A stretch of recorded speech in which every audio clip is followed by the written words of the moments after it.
The Ramayana and the Mahabharata are the two great epics or itihasas of ancient India, written thousands of years ago. The Ramayana narrates the life of Rama, the prince of Ayodhya, of the victory of good over evil. It is the story of the defeat of the evil Asura Ravana by the powerful and virtuous Prince Rama. The author of Ramayana is sage Valmiki. Through this story, Valmiki tells us about dharma, about the duties and responsibilities of a good human being. Rama is celebrated as the ideal king and the ideal human being. In India, stories and values are passed down the generations from grandmothers to grandchildren, maintaining their vibrancy and significance even in the present age. In this book, The Grandmother's Ramayana, we have Grandma narrating the story of the great Prince Rama to her young and curious grandchild Unni. Along with Unni, let us also listen to the Ramayana. The story of Valmiki. Grandma leaned against the half wall of the veranda. Lunch was over. She picked up the newspaper. All the others at home were resting after a heavy lunch. Unni had never seen Grandma sleep during the day. She would either be cooking in the kitchen or reading. She would also tell Unni many stories. Or she would sit somewhere quietly with eyes closed. Her lips would be moving silently. Unni knew that Grandma was praying then.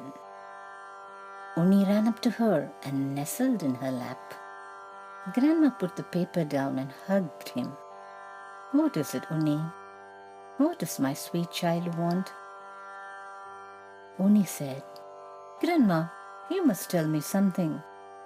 "What about, son?" "Today, our teacher told us to write about sage Valmiki. She said that it was Valmiki who wrote the Ramayana. I don't know anything about him, and I don't really know the Ramayana either." "Is that all?"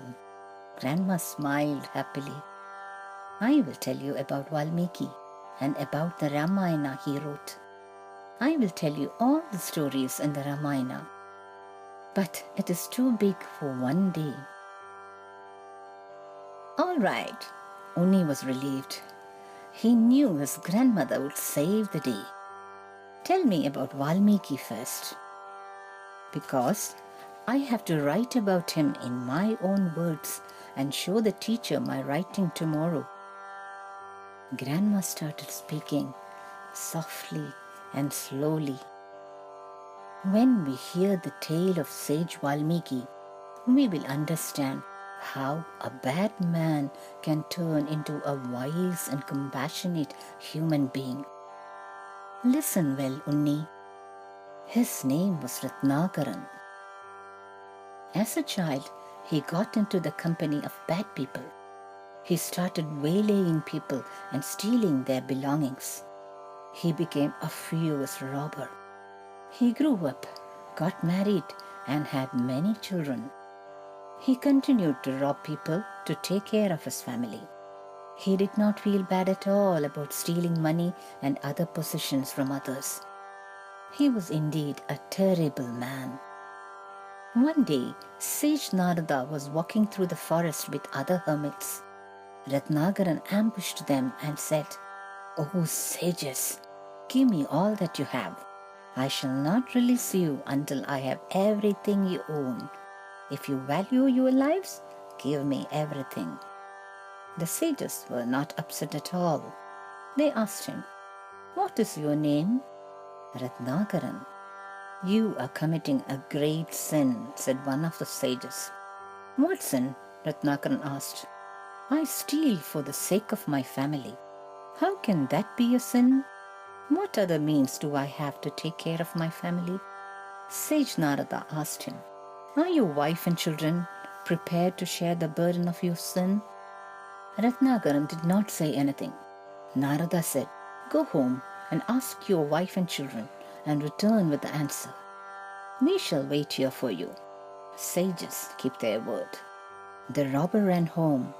When he saw his wife, he asked her, You will share the burden of my sins, won't you?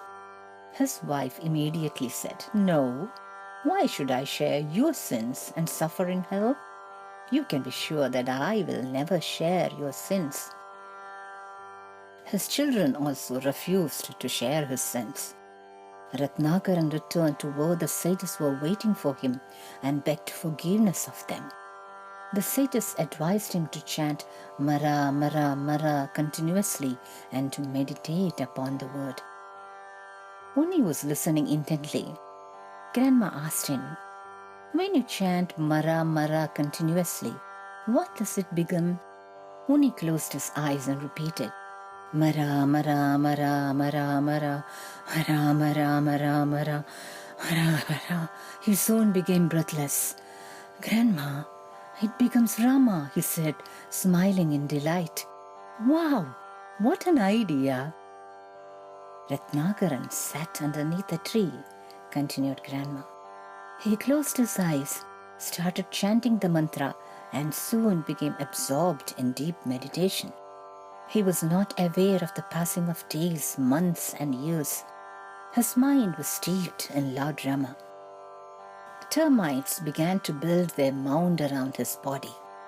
In Sanskrit, termites are called Valmikam. After many years, Sage Narada and the other hermits passed that way again. They heard the constant chant of Rama, Rama, Rama, Rama, Rama emanating from the huge termite mound. They broke open the mound and pulled out Ratnakaran. As he had emerged from the Valmikam, he was named Valmiki. Unni looked at Grandma with eyes wide in wonder. Grandma, Valmiki must have been a great sage, he exclaimed. Yes, Unni, Grandma said, enjoying the excitement of her young listener. Lord Rama and Valmiki lived at the same time. The Ramayana comprises 24,000 verses. It is said to be the first epic poem, and Valmiki is regarded as the first epic poet.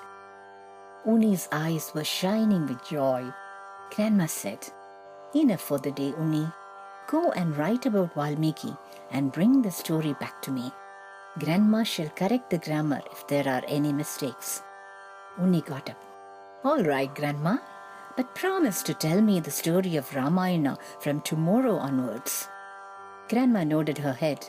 Unni kissed both of Grandma's cheeks and ran inside.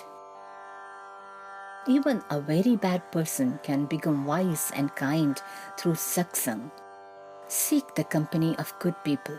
Their conversation will quiet your mind and open your heart. Hearken to their words of wisdom. Your life will become filled with goodness. Through satsang and the practice of noble teachings, anyone can become an ideal human being.